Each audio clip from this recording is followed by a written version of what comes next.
Morning, everyone.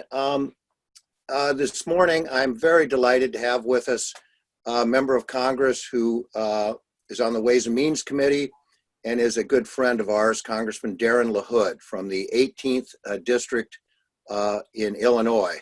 That is a Central West District, is what I would call it, I guess. It encompasses Peoria, Quincy, Illinois, and down to the metropolis of Jacksonville, Illinois, where my wife is from, so I'm familiar with this area. It's an agriculture district, heavily agriculture, but also a lot of manufacturing. A lot of well-known companies are located there, State Farm, John Deere, and others. And Mr. LaHood has been in Congress now since 2015. Prior to that, he was a prosecutor in the state of Illinois, and then was an assistant prosecutor for the U.S. Attorney Prosecutor Office out in Las Vegas. A couple of other things about the district. This is the seat. Mr. LaHood holds the seat that was once held by Abraham Lincoln, was once held by Bob Michael, and was once held by his father, Ray LaHood, who we all know and appreciated his work in Congress, and then again as Secretary of Transportation. So it's a great district. You know, the old saying, if it flies in Peoria or if it plays in Peoria, it will play anywhere. It's a very diverse district. And so we're happy to have Mr. LaHood. So let's just get right into it. You know, today and this week, fire has started, or the embers are now burning on the next COVID relief bill. I don't know if we're going to call it COVID 4 or COVID 5, but maybe COVID 4. What's your perspective right now on another relief bill? What do you like to see in it? What are you concerned about? And what is playing and what is not playing in Peoria on all of this? Well, Jeff, first of all, thanks for having me on today, and thanks for your friendship and your support. And let me just acknowledge and thank the Real Estate Roundtable for all the good work that you do and your advocacy. And for the opportunity to visit with folks today a little bit about where we're at here in Washington, D.C. I am back in D.C. this week. I've spent most of the past 4 months back in my district for the most part, been here 4 or 5 times. We're here all this week. We'll be here next week working on this stimulus package, as you mentioned. So a lot going on. So to your question, Jeff, on where we're at with the stimulus package, some people call it CARES 2.0. As people are aware, we've passed 4 bills so far. We've allocated and appropriated over $3 trillion. That's the most money the federal government has ever spent in this short period of time. Obviously, it was, I think, the appropriate response in terms of what we did during that period of time. And now we're looking at what's kind of the next step. What do we need to continue to be doing to stabilize the economy, to help businesses, particularly that have been disproportionately affected by COVID, and how do we assist them moving forward? A couple priorities for me as I look at the legislation that we're going to be putting together. One is liability protection. Liability protection, I think, has to be a part of this bill. We've heard Leader McConnell in the Senate this is a red line for him. And it really is for me too. I've heard from a lot of businesses, whether they're small, medium-sized businesses, our manufacturers, our schools, that you have to protect people from COVID litigation. The trial bar is very aggressive in Illinois, and I think across the country we've had close to 4,000 cases filed in federal and state court related to litigation related to COVID. But we have to bring relief and protect those businesses so they're not worried about getting sued related to COVID. So that's one priority. Secondly, we have to fix unemployment insurance. In Illinois, you're essentially incentivizing people to stay home, getting $600 a week. And maybe that was needed for part of the time when we thought we would have record unemployment. But as we transition back to some sense of normality, getting people back to work, we can't continue to have people staying home for $600 a week. And so we're fixing that. We've been in negotiations this week. The Ways and Means Committee has been offering ideas and working with the White House on how we fix that. Looking at capping that somewhere around $200 or $300 a week, but it's something that I've heard a lot from my employers in my district. Thirdly, I do think we have to allocate some money for our states particularly for cities and municipalities that have had holes blown in their budget because of COVID. The last thing we want to do is be laying off police officers and firefighters and city workers. So I'm amenable to finding the appropriate resources to do that. Lastly, but I think almost more importantly, as I mentioned earlier, when we look at business entities across the country that have been disproportionately affected because of COVID, many did well or got through the difficult time with the PPP loans, but there are several industries that are suffering. Obviously, if you're in the travel industry, the hospitality industry, the lodging industry, where you haven't had the business come back, you haven't had the people come back, particularly if you're reliant on people traveling or congregating. And so, again, that affects a large swath of the country. And so we have to figure out how do we, again, maybe through another form of PPP, we're looking at a lot of different ideas on tax credits and tax incentives to help those businesses, because it's going to be a little bit longer period of time until they can get back to normal. And so I think those ideas are important. We have about $100 billion, Jeff, left over in the PPP. Reallocating that money, again, I think the biggest factor will be what is the formula, what is the threshold we look at for businesses, and maybe looking back prior to COVID, where they're, how much money they were, how well they were doing then and how poorly they're doing now, and figuring out that formula so that businesses that need the money and need the credit and need the liquidity can get it. And we're not allowing companies that have gotten back on their feet from getting that. And so structuring that, I think, is important. As we saw with the PPP, we got that up and running fairly quickly, but we had to come in and reform it. We had to fix it. We had to work on the loan forgiveness, the discretion, the flexibility. We're looking at that moving forward. But clearly, there is a need on helping those businesses to get through this period of time. And then lastly, I would just say this, Jeff. I think we have to allocate money to our schools as they look at reopening, depending on where you're at across the country. Obviously sanitation and hygiene and cleaning, PPE is a big part of that. And so that's another area that I think we have to allocate money, particularly to our schools, as they take on some of the cost related to reopening. Those are a few of my thoughts. Those are, I don't know, obviously they would play in Peoria. Those seem to be very, very reasonable and smart things to do. The liability issue is something that obviously we're concerned about as an industry that operates buildings of all sorts, office buildings, shopping centers, apartment houses, what have you. And we want to make sure that our tenants and people that come in are healthy and treated in a way that keeps them healthy, but we want to be sure that we do it in the right way and we're following rules. And liability is a big part, and it's great to hear that you're focused on that. The unemployment benefit issue is also one that is troubling because it does seem to incentivize, in some parts of the country anyway, incentivize people for not going back to work. I just raise one thing with you on this to be aware of. So many people lost their jobs, and we were highly concerned in the multifamily part of the real estate industry that people wouldn't have the resources to meet their rent obligations. And oddly enough, during this crisis, people have been basically paying their residential rent, and we attribute that largely to the PPP money and the unemployment money and the existing, Section 8 and other rental housing things. We are concerned that and recognize the 600 needs to be adjusted, but we're concerned that as some of these federal programs burn off, if the jobs aren't there, then people won't have the resources to meet their rental obligations, and the string of problems that can create up and down for lenders, for cities, for states, for building owners who you rightfully say buildings, people need to be safe and spend money to keep things healthy. Building owners themselves will be under pressure if the rent streams are not maintained to pay those people that are working.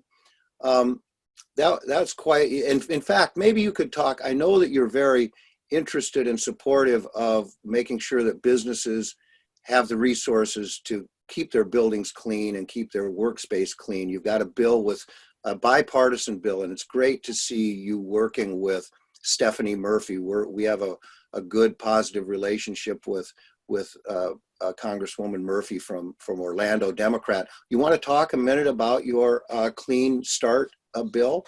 Sure, Jeff. Yeah, very proud of the legislation that we introduced, Congresswoman Murphy and myself. She's a Democrat, I'm a Republican. We both serve on the Ways and Means Committee. We have a good working relationship.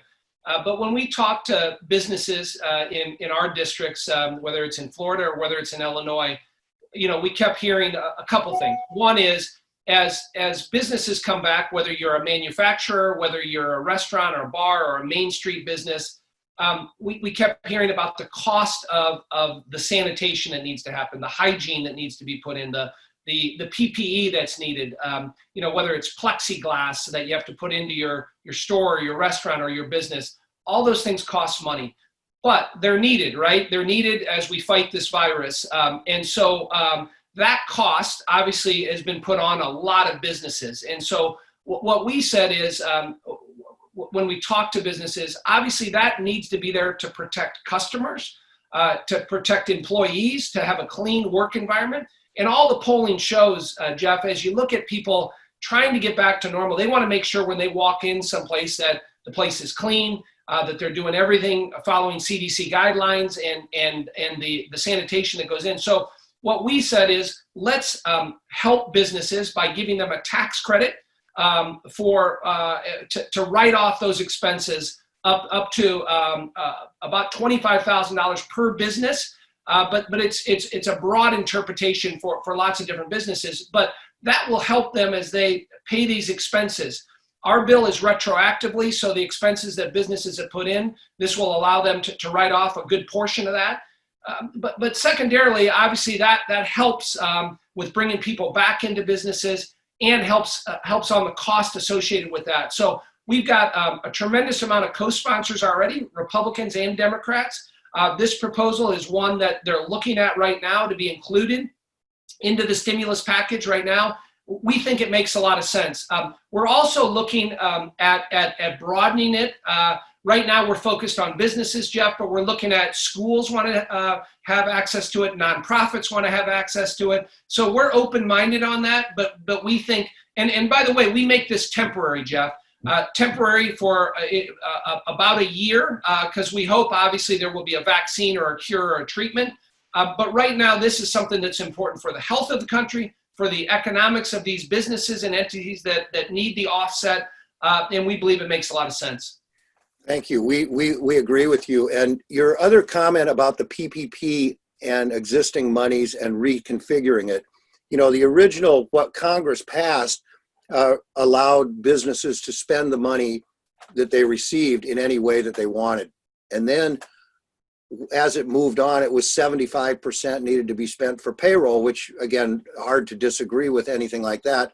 But these businesses do need to pay their rent. And again, that ripples through the system. So we've been working with people about trying to create a fund or to get some of that unused but allocated PPP money to be used by businesses, small businesses, restaurants in particular, but retail space. Retail is very hard hit, as you know. And if those small businesses could access this money to use for rent, it would be very, very important. And would just ask that you would consider that as you go forward in this area. What do you think? The news today is about kind of a disagreement or if you will, within the Republican Party concerning, the size and scope and some of the provisions that might be included in the next bill. How do you feel about all this? You mentioned state and local, and that seems to be one of the points of contention.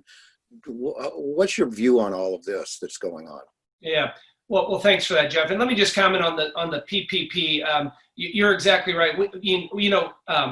Like in Illinois, we're a state that's opened up much later. We're just in phase 4 now. So depending on where your business is across the country, you may be opened up earlier or later, you're affected. And so that's why the discretion and the flexibility with the PPP continues to be important. And so we're well aware of that and got to make sure that we're looking out for businesses as they have to pay those bills depending on what state you're in. To your question, Jeff, on the cost associated with this next package, Republicans generally have talked about $1 trillion as kind of the benchmark or the marker out there for what we want to spend. I do think on the Republican side, there is a growing resistance to spending more money. Obviously, as I mentioned, we've spent over $3 trillion already. That doesn't account for the 3 to 5 trillion that the Fed has put in liquidity measures into the economy. So it's a lot of money. And of course, all of this money that we've appropriated has been put on the proverbial federal credit card. And listen, it was necessary, it was needed to shore up the economy and make sure the bottom didn't fall out. I can justify that any day. But I do think moving forward, there again is a bit of a resistance and a hesitancy to spending a lot of money. But these things add up. When you talk about some other form of a PPP program, you talk about direct payments. That's another thing, Jeff, that obviously the president feels strongly about. Others feel strongly about direct payments to individuals, and that takes up a lot of money. That's roughly about $400 billion, money to cities and municipalities. I think on that front, I think there's bipartisan support for that. The cost on that is still something we're trying to figure out. We obviously want to make sure that our cities and municipalities are getting that money for COVID-related expenses and not being used for other things. For instance, in Illinois, we're always concerned. We have a terrible pension liability problem. We're $140 billion in unfunded liability. We want to make sure that federal tax money is not going to bail out fiscal mismanagement that's gone on. So if we can structure that, which I think we can, to focus strategically on how cities and municipalities have been specifically affected by COVID-related parameters, I think that's the way to do that. But all these things add up quick. I do think if we get over that $1 trillion, you're going to have some Republicans that are going to fall off on that, and so that I think will be important to watch as these negotiations go on. Because if you remember, Jeff, the HEROES Act that the Democrats passed in the House, which of course didn't go anywhere, that was over $3 trillion. And again, I didn't support it because I think that is too much money. But finding that balance, that common ground, if I had to guess right now, Jeff, I'd say somewhere between $1 trillion and $1.5 trillion is probably the sweet spot where we can get a compromise. But I think as we move closer to the election and we're in more of a partisan atmosphere now, I think, obviously it's going to be tougher to get the bipartisan support that we had with the 4 previous bills. And I think also the president's leadership here, is he going to step up? Is he going to support this? Is he going to give Republicans cover on a lot of this? Will be important to watch also. Thank you. If we can move, you're on the Ways and Means Committee, and a couple of more specific tax-related issues. One is just a general comment. There's going to be an awful lot of debt that businesses have that is going to have to be renegotiated and restructured in light of all of this. And frequently when debt is restructured, as you know, there is a tax component. There may be debt income that accrues to the borrower because of the debt being restructured or other things.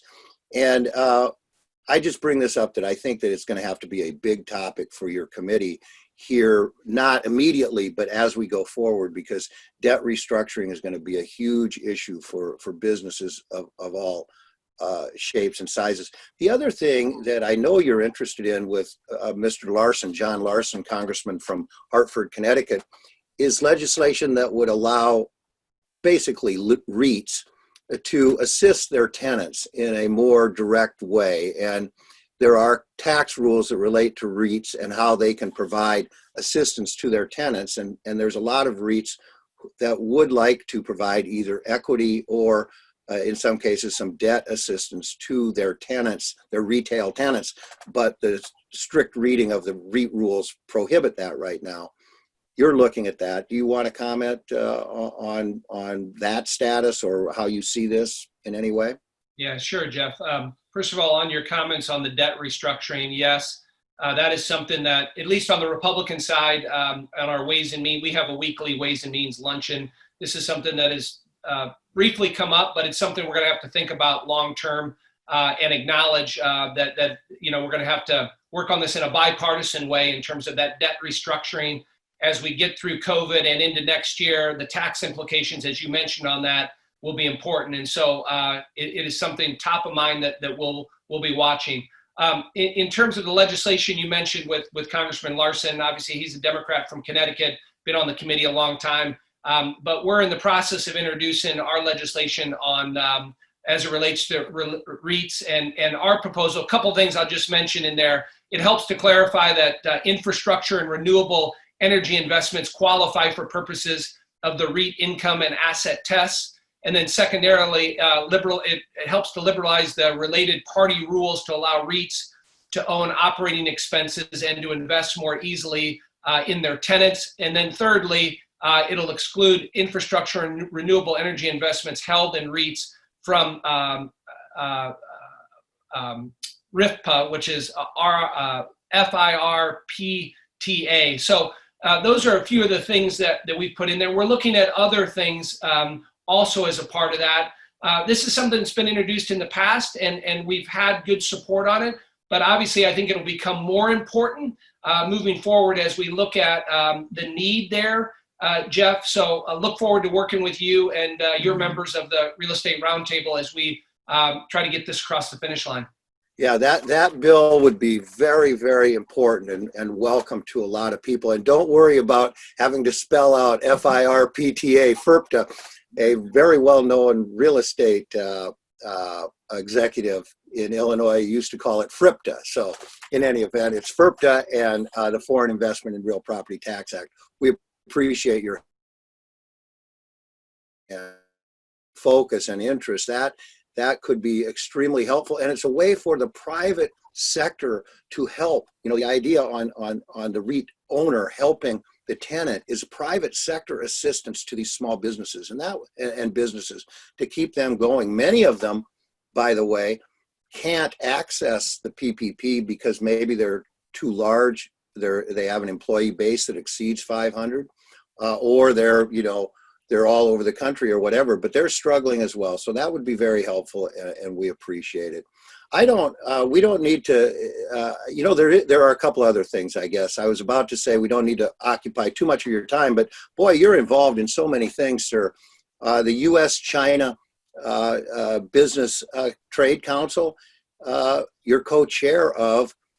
What's going on in China and our relationships with China and how they're reacting and what we're doing, and what is your take on all of this? Where's it going? And where's it been? I guess just your thoughts here would be very helpful to our people, I think.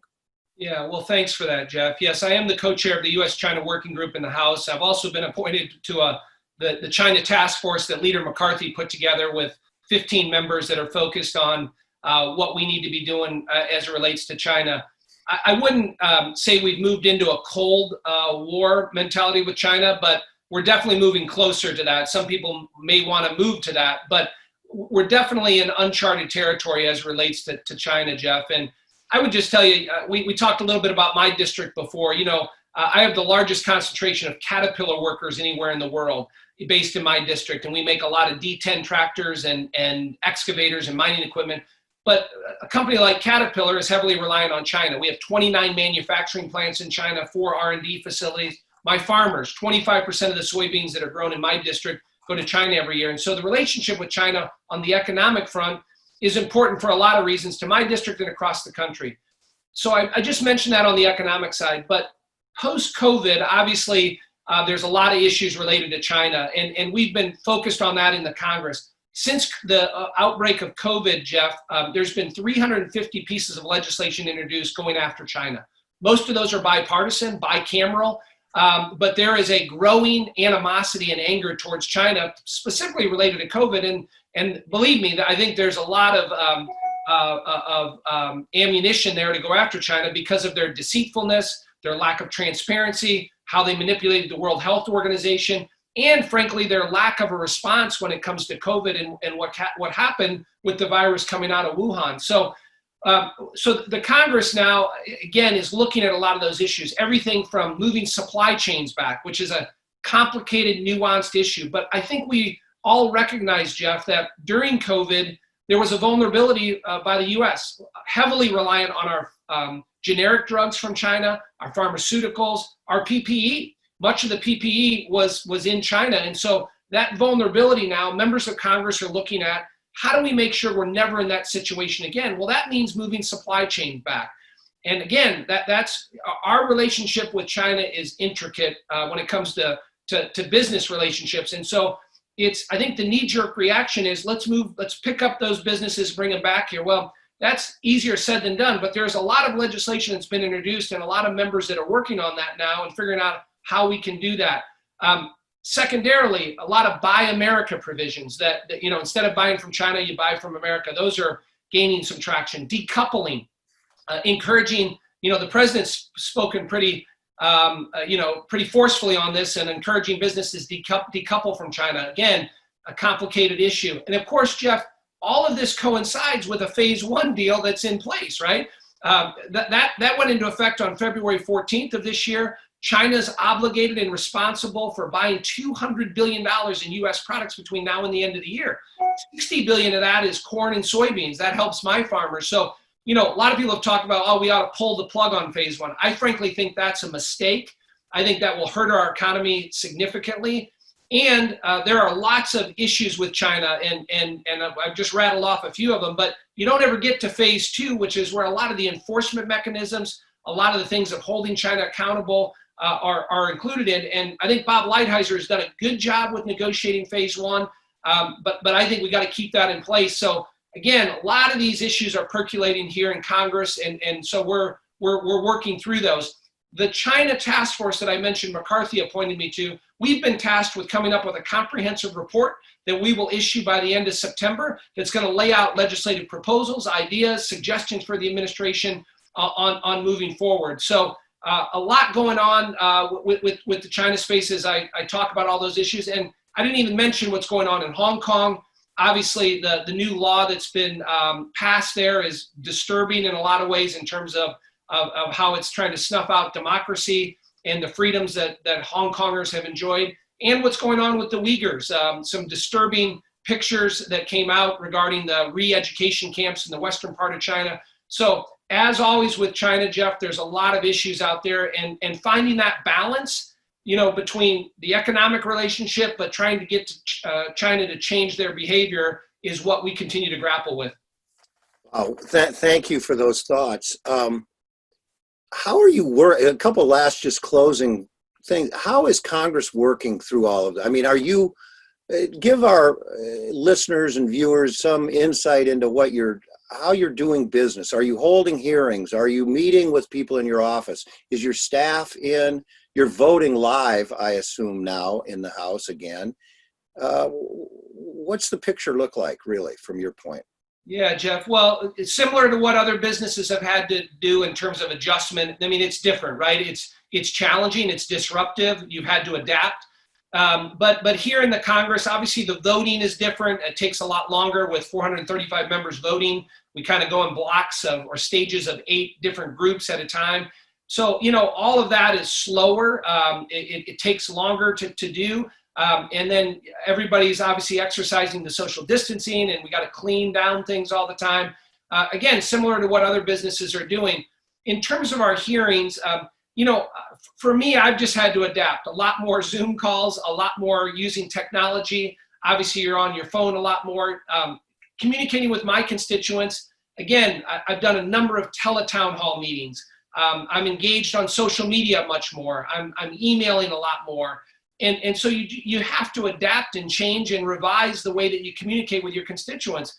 I obviously represent 710,000 people back in my district. And so, I can't do the face-to-face interactions that I was used to doing. And so, again, that's all changed. Obviously, you have to have good staff that are doing the same thing that you're doing. And so we've adjusted to that.